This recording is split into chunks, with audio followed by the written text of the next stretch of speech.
Hey Lineans, today we'll speak about proof of humanity. So proof of humanity is a tool we developed within the Linea team to let you verify if a wallet belongs to a real user or not, or real human. So before we were using a multi-provider setup for proof of humanity v1, but we thought it was a bit too complex.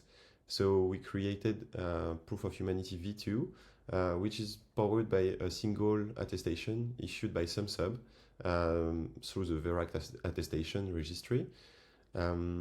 So why we create this proof of humanity v2? It's because of the Sibyl problem. So a Sibyl is an actor creating multiple wallets or fake identities to try to game a system designed for fair participation. So common example are airdrops. You can see here that we remove 40%, around 40% of wallets for the Linea airdrops because they were flagged as Sibyl.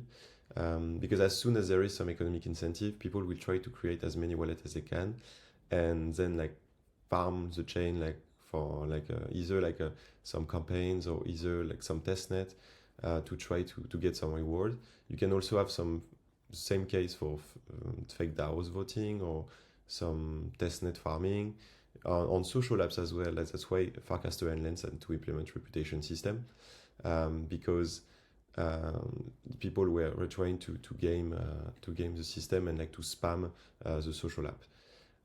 So the takeaway is clear, I think, which without human verification, decentralized system remains vulnerable, and Linea proof of humanity v2 try to address this by providing developers a reliable way to ensure one human equal one action.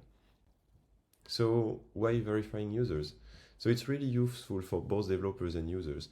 For developers, you can prevent fraud and abuse, and you can have more precise data, because what you want when you build an app or a DApp as a developer is you want to have real data about your app growth, right? Because you can then optimize and then do some updates depending on the data you get.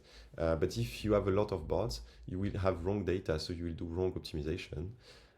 It's also very useful to protect incentive systems. You don't want a bot to drain your incentive system very easily and very quickly. You want to give that to real users, so POH can help you for that. And it's also very useful to reduce moderation costs, because obviously if you have only real users, you will have a lot less spamming from bots. So it's really useful for those 3 points.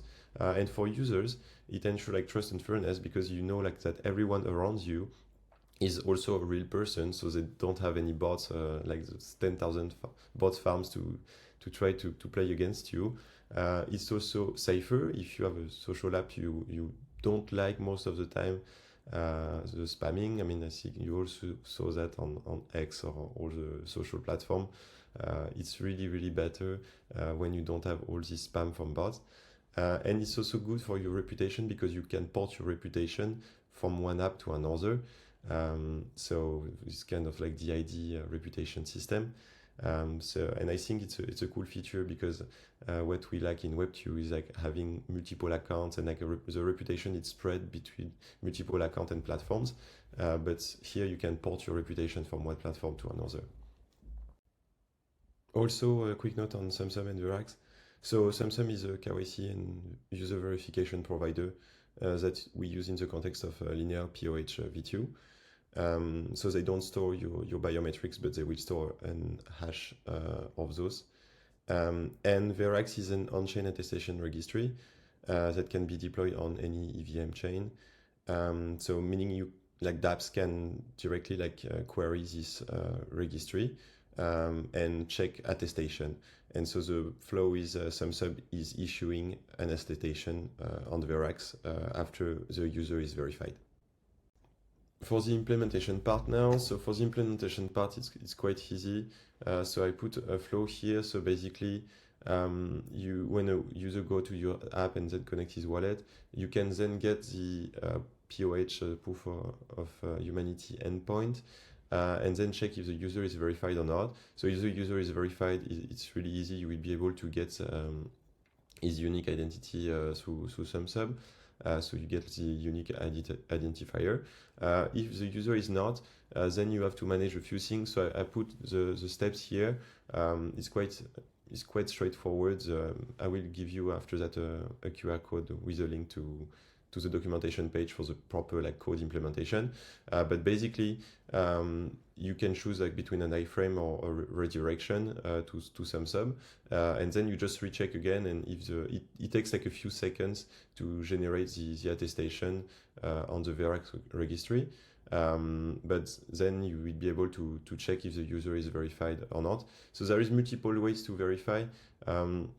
For front ends, you can directly use like this SumSub flow. If it's you want to verify on the backend, you can use this endpoint. It's more convenient, and you can also verify on-chain. So we have a smart contract on-chain, like an attestation contract that lets you verify users directly within your smart contract flow. So here I put you the doc link, and also if you have any problem, any question, feel free to join our Discord, so we'll be happy to answer any question. Thanks a lot. Have a good day.